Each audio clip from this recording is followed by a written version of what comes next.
Olá, no ar mais um programa diagnóstico e hoje nós conversaremos a respeito da doença de Alzheimer, que é uma doença muito incidente no nosso meio, especialmente em pessoas idosas. E com este objetivo nós convidamos a doutora Joselma Mufarrege da Costa, exatamente para falarmos um pouco mais a respeito dessa doença que tem sido muito frequente no nosso meio. Doutora Joselma, é um prazer grande te receber aqui conosco. Doutora Joselma, o que vem a ser essa doença, a doença de Alzheimer? A doença de Alzheimer, ela é um tipo de demência, né? Antigamente as pessoas chamavam de caduquice, de esclerose, mas nós sabemos que hoje o nome é demência. E é uma doença neurodegenerativa, né? Ela vem acompanhando a idade, uma das doenças que vem no decorrer do envelhecimento. Ela está diretamente ligada à idade do paciente, ao envelhecimento do paciente. Sim, diretamente ligada à idade. Existem alguns casos que ela pode aparecer precocemente, como no caso dos pacientes com síndrome de Down, mas na maioria é acima dos 65 anos. Então o limite seriam 65 anos. Em alguns casos, pode acontecer precocemente. Né? E quais são os fatores ou as causas que acabam por levar o indivíduo a desenvolver essa doença? A doença de Alzheimer, ela tem como característica, né, a degeneração dos neurônios, algumas alterações que acontecem com essas células. Os neurônios são as células cerebrais e eles vão se degenerando. Vão morrendo, por assim dizer. Isso, vão morrendo. E isso tem uma carga genética e existem algumas coisas que podem colaborar para isso.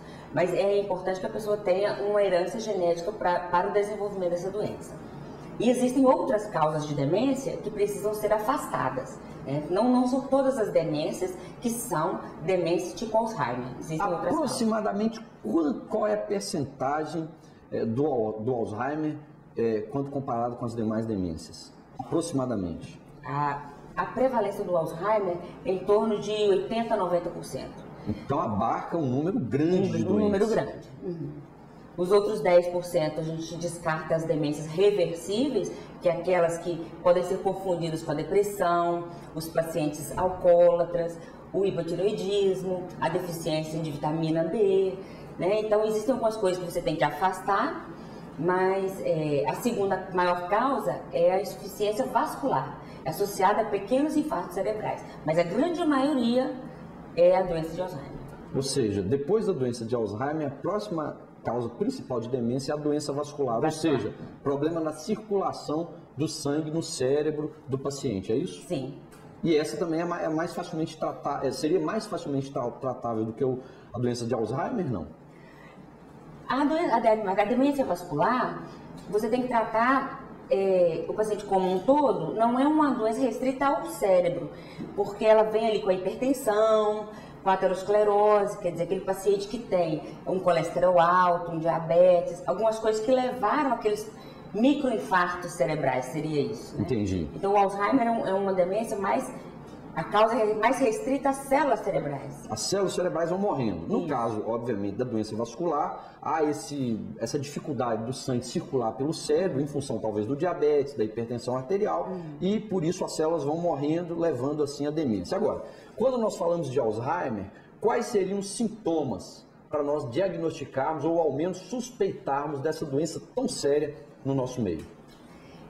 O que nós vemos é que os primeiros sintomas, eles geralmente não são percebidos pela família. É importante explicar que, na maioria das outras doenças, quem tem o sintoma é o paciente, quem o detecta e o informa é o paciente. No caso da demência de Alzheimer, quem tem que informar é o familiar. Né? Então, o paciente ele não percebe que ele está com esquecimento. Ele não percebe que ele está entrando naquele quadro. Então, a família tem que estar atenta, né? Aqueles idosos que estão ao seu redor, se eles começam com esquecimento de coisas simples, onde colocou a chave, às vezes trocar o lugar onde guarda a escova de dente, esquecer às vezes o endereço, se perder na rua, esquecer nome de pessoas próximas. Então, são pequenos esquecimentos que a família tem que estar atenta. Isso é muito importante falar porque há uma dificuldade talvez psicossocial ali da família de aceitar que aqueles primeiros sintomas, o paciente está entrando em quadro de demência. Então, é como se houvesse uma negação e eles, não, é assim mesmo. As pessoas, é a idade, as pessoas esquecem. Então, às vezes, aí perde aquela chance de começar a tratar precocemente. E o tratamento precoce, ele ajuda muito, né? Porque não existe um tratamento curativo, existe um tratamento paliativo, onde você atrasa o aparecimento dos sintomas. Nós costumamos dividir a demência em fase inicial, fase intermediária e a fase terminal. Então, quando você consegue começar a tratar nessa fase inicial, vamos dizer assim, que os pacientes têm uma resposta melhor, né? O resultado é bem mais positivo. É bem melhor. E você dizia do esquecimento. Então, o doente normalmente abre o quadro com o esquecimento. O primeiro sintoma é o esquecimento? É o esquecimento. O primeiro sintoma é o esquecimento. E depois ele vem perdendo outras funções cognitivas. Ele começa a se descuidar da sua higiene. Ele começa, às vezes, existem pacientes que começam, às vezes, a perder o pudor. Às vezes era um paciente muito recatado e começa a não se importar mais em se despir perto das pessoas. Então, alguma mudança no comportamento do paciente. Alterações de humor. Então, ele sempre foi muito tímido, agora ele está muito saidinho. Ou então, ao contrário, ele era saidinho, agora ele está muito caladão. Então, alguma mudança no comportamento, além dos esquecimentos, são coisas que a gente tem que ficar atento. E você disse uma coisa muito apropriada, quer dizer, muitas vezes também algumas outras doenças se sobrepõem. Por exemplo, a própria depressão. Até que ponto o doente está com depressão ou está com Alzheimer? Muito apropriadamente, você disse que ao haver essa sobreposição, fica difícil diagnosticar. Porque o próprio Alzheimer leva a um quadro depressivo, porque o paciente se dá conta que ele não está mais apto a fazer coisas que antigamente ele fazia com a maior tranquilidade, não é isso? Isso. E, assim, e você tem que estar atento a isso, porque o tratamento na doença de Alzheimer, existe o tratamento com as drogas que vão agir ali nas células cerebrais, tentar atrasar o desenvolvimento da doença, da parte patológica ali da doença. Mas existe o tratamento dos sintomas associados. Por exemplo, se o paciente se tornar agressivo, você vai usar um antipsicótico para tratar aquela agressividade. Se o paciente ficar deprimido, você tem que usar o antidepressivo. Então, existe aquele tratamento que a gente chama de acessório, coadjuvante ali, que não é só tratar a célula cerebral. Né? Não é só tratar o Alzheimer propriamente dito. Existem sintomas periféricos que devem ser tratados também. Devem ser tratados. Inclusive, o paciente se esquece de alimentar. Ou então ele, não almocei hoje, ele já tinha almoçado. Ou então ele não almoçou e diz que já almoçou e não quer se alimentar. E aí o paciente começa a perder peso, esquecer a medicação. Isso é uma coisa também que a família tem que estar atenta. Por exemplo, o paciente ele tem um médico que ele sempre vai olhar a sua pressão. Ele passou a esquecer as consultas. Ou ele passou a esquecer de tomar os medicamentos, e a família vai descobrir isso como? Com tantos comprimidos. Entendi. Eu costumo orientar, mas se você comprou uma caixa de remédio com 30 comprimidos, tem que dar para 30 dias se for um comprimido por dia. E você começou a ver que o remédio não está acabando, então ele tem esquecido. Então os familiares têm que estar atentos a isso. O remédio de pressão, por exemplo, está durando muito?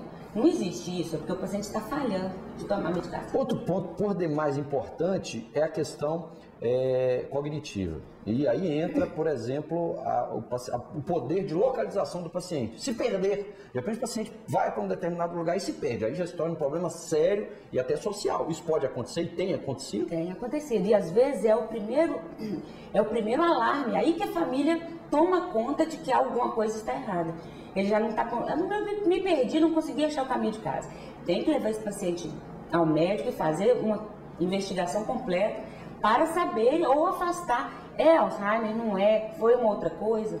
Eu costumo ressaltar bastante. Existem 2 casos de depressão, vamos dizer assim, no caso, para a gente afastar com o paciente com Alzheimer.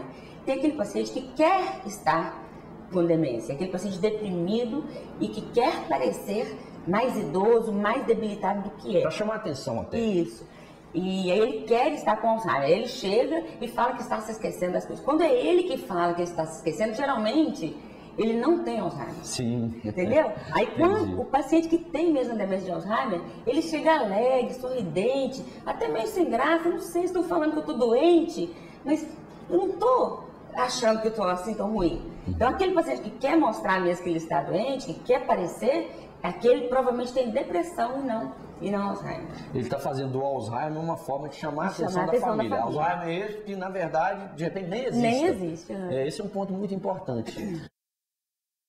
Muitas vezes o quadro do Alzheimer é aberto a partir de um certo grau de esquecimento. Sim. Agora, esse esquecer alguma coisa, todo mundo acaba esquecendo um pouco. E não significa necessariamente que é um quadro de Alzheimer. Que fique claro para o nosso telespectador, não é verdade? Sim, porque geralmente o Alzheimer acontece com mais frequência a partir dos 65 anos. De 65 aos 75, nós temos uma incidência ali de 3% até 10%. Acima dos 85 anos, que essa prevalência aumenta para chegar em torno de 40%. O que nós vemos às vezes são adultos que podem ficar aflitos, porque eu me esqueci de alguma coisa e eu estou com Alzheimer. E às vezes você encontra isso também na sua demanda clínica ali durante o consultório. Mas o esquecimento do adulto geralmente é pela sobrecarga, o estresse, ele não teve tempo de prestar atenção, porque a memória, primeira coisa para você ter uma memória, você tem que ter atenção naquilo que você está fazendo. E às vezes o adulto ele tem que cuidar do filho, cuidar do trabalho, do dia a dia. São muitas atividades. Então ele não colocou a atenção necessária para que a memória dele retivesse aquela informação. Então o adulto não é Alzheimer, geralmente tem outras causas que vão estar levando aquele esquecimento, que não é a demência. É preciso ressaltar que, por exemplo, há pais que chegam a esquecer o próprio filho dentro de carros e esse filho vem a falecer. Isso. E nem por isso o indivíduo tem Alzheimer. Olha que situação seríssima. Seríssima. E nós já vimos vários casos acontecer, infelizmente. Infelizmente. Mas não é Alzheimer. Logicamente. Agora, foi um esquecimento pontual. Agora, como diagnosticar essa doença? Quais os critérios nós podemos usar para diagnosticarmos o Alzheimer, a demência de Alzheimer? O diagnóstico da demência de Alzheimer é basicamente clínico, pela informação da família e os testes que você aplica no paciente quando você está fazendo a entrevista clínica. Você faz alguns testes para que ele possa responder e você vai se aproximando desse diagnóstico. Depois você vai fazer alguns exames complementares de exclusão para estar afastando outras causas, E também os exames de imagem, que vão nos orientar com relação à falta de circulação, à falta de um bom funcionamento cerebral em algumas partes do cérebro. E aí sim você vai estar chegando a esse diagnóstico. É importante a gente falar que para você ter os 100% de diagnóstico, seria necessário uma biópsia cerebral, uma coisa que não é feita. Impraticável. Então, mas você tem certeza?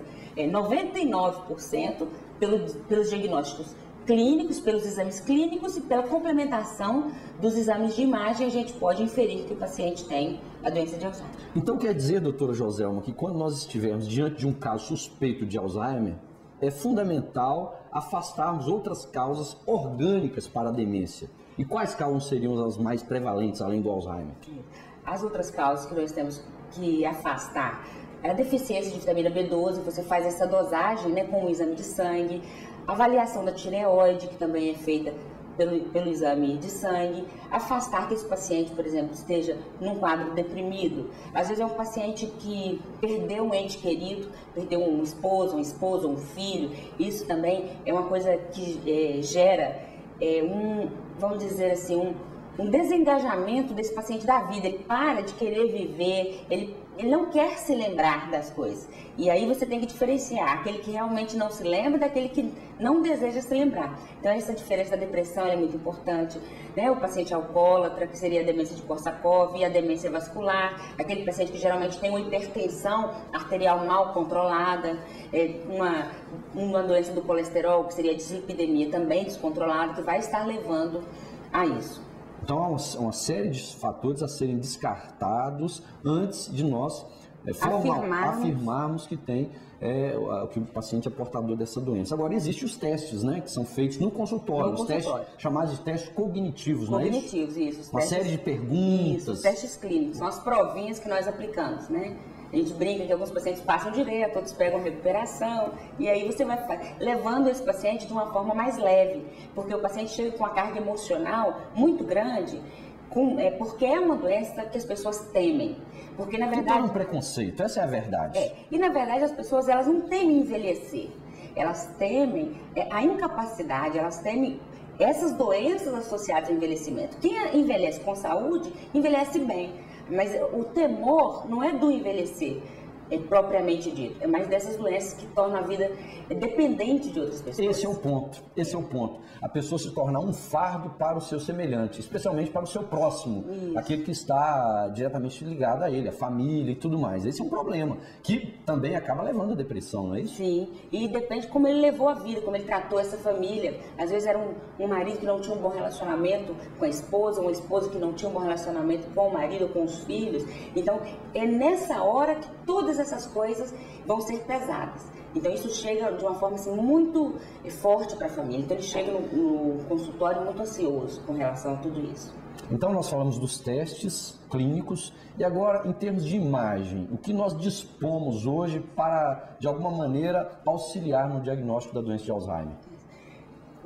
As coisas que nós usamos com maior tranquilidade, que nós temos acesso, os pacientes têm acesso com maior facilidade, a ressonância magnética e a cintilografia. A cintilografia, inclusive, acho que nós conseguimos fazer através do Sistema Único de Saúde, em alguns casos. Né? Então, assim, é importante que o paciente, ele busque, né? Ele busque esse diagnóstico, ele busque o profissional para que esses exames sejam solicitados e tire aí esse medo que ele vem sentindo de estar com a doença. Porque muitos pacientes, às vezes, se isolam, a família nega que aquele idoso esteja com essa doença, eles não buscam o tratamento. Existe o tratamento que não é curativo, mas ele traz uma melhora muito grande na qualidade de vida, tanto do paciente quanto da família, porque diminui as incapacidades, né? Porque o paciente, ele vai se alimentar sozinho por mais tempo, ele vai se vestir sozinho por mais tempo, ele vai fazer a sua higiene pessoal sozinho por mais tempo, e por mais tempo é 2, 3, 4 anos, e isso é muito. Né? Com certeza, especialmente nessa idade do paciente, normalmente que acontece o Alzheimer. Geralmente a demência a gente calcula da fase inicial à fase terminal em torno de 10 anos. Então se você puder manter esse paciente até o 8º ano mais independente, quanto mais independente, melhor. Outro ponto importante, nós falamos a respeito das imagens. Nós temos sim a tomografia, até porque ela é importantíssima não só pelo Alzheimer, mesmo porque ela não é capaz de diagnosticar a doença, mas ela é capaz de afastar outras doenças, por exemplo, a doença vascular, tumores cerebrais, que também podem levar à demência. Agora, é preciso deixar claro que a cintilografia, exame que nós realizamos, chamado espectro cerebral, é essencial como auxílio diagnóstico na doença de Alzheimer.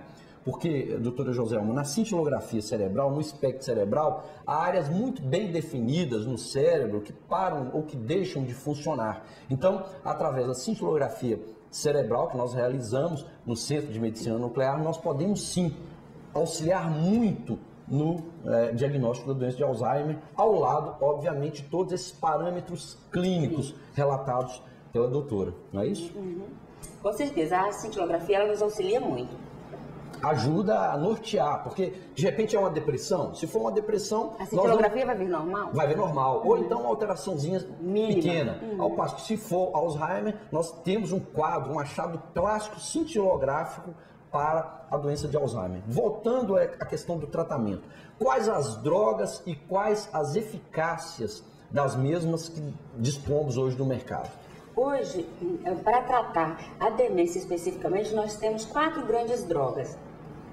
E depende se você vai usá-las de forma isolada ou se você vai associar uma ou duas. E alguns pacientes respondem melhor a um tipo de droga, então isso realmente precisa ser testado e avaliado. São também drogas que você consegue pelo Sistema Único de Saúde, né? Então é importante, mas deve ser um remédio muito caro. Realmente eles são caros, mas você consegue esse tratamento também de forma gratuita pelo governo. E existe aquele tratamento que é o tratamento coadjuvante. O tratamento daqueles sintomas, que, por exemplo, como a depressão, o tratamento que você faz de uma alteração de humor, de uma agressividade que não existia, passou a existir, que são os antipsicóticos. É importante lembrar também que os pacientes com demência, eles já começam a diminuir a sua imunidade. Então, é importante a vacinação de gripe, vacinação de pneumonia, febre amarela, toda a vacinação que ele tiver acesso, né? Porque a vacinação ela vai estar estimulando o sistema imunológico. E o paciente, porque ele vai estar tomando menos sol, caminhando menos, ele vai estar se alimentando menos. Se a família não ficar estimulando e dando alimentação e levando para caminhar, às vezes esse paciente, ele não vai fazer isso. E aí a sua imunidade, a sua defesa do organismo, ela vai cair. Ele vai ter outras doenças, como a pneumonia, e aí ele pode às vezes vir a óbito por causa disso. Não necessariamente por causa do Alzheimer, mas sim por causa de comorbidades, doenças que aparecem no decurso desta demência tão séria. Agora, para finalizarmos a nossa conversa, há algum tipo de prevenção? Tanto no tratamento quanto na prevenção, nós recomendamos que o paciente, primeira coisa, vamos dizer, a doença do mundo moderno é o estresse. Diminuir o estresse e começar a se importar com o seu cérebro, às vezes da mesma forma que você se importa com o seu corpo. Fazer uma caminhada, ler um livro corresponde a uma caminhada. Para o cérebro, para o cérebro. Ler o livro é uma caminhada para o seu físico. Isso, então é importante que as pessoas deem atenção. Eu estou idoso, eu estou velho, eu não vou mais aprender nada, eu não quero aprender a mexer com o computador, eu não quero aprender uma segunda língua, eu não quero aprender um instrumento musical. Então é importante você estar interessado em aprender alguma coisa nova sempre. Aquilo que você não sabe é o que vai te proteger e vai desenvolver o seu cérebro. Fazer aquilo que você sempre fez toda a vida, aquilo ali não vai, vamos dizer assim, te ajudar a prevenir a demência. E sim o aprendizado. Aquilo que você não sabe Novos fazer. desafios. Novos desafios. Independentemente da idade. E existem terapeutas ocupacionais, psicólogos, que também fazem esse tipo de treinamento, de exercícios, coisas assim bem específicas. Mas se você não tiver acesso a isso, o aprender para mim, por exemplo, aprender um bordado, uma coisa que não é do meu dia a dia, seria um exercício cerebral. E pense na sua rotina, o que não está na sua rotina, que você vai aprender, vai te ajudar a prevenir a demência. Ok, nós conversamos aqui com a doutora Joselma e fomos muito informados a respeito dessa doença tão séria que é a demência de Alzheimer. Doutora Joselma, muito obrigado pela sua presença conosco e muito obrigado a você também por ter passado esses instantes conosco. Te faço um convite para nos reencontrarmos no próximo programa Diagnóstico. Até mais.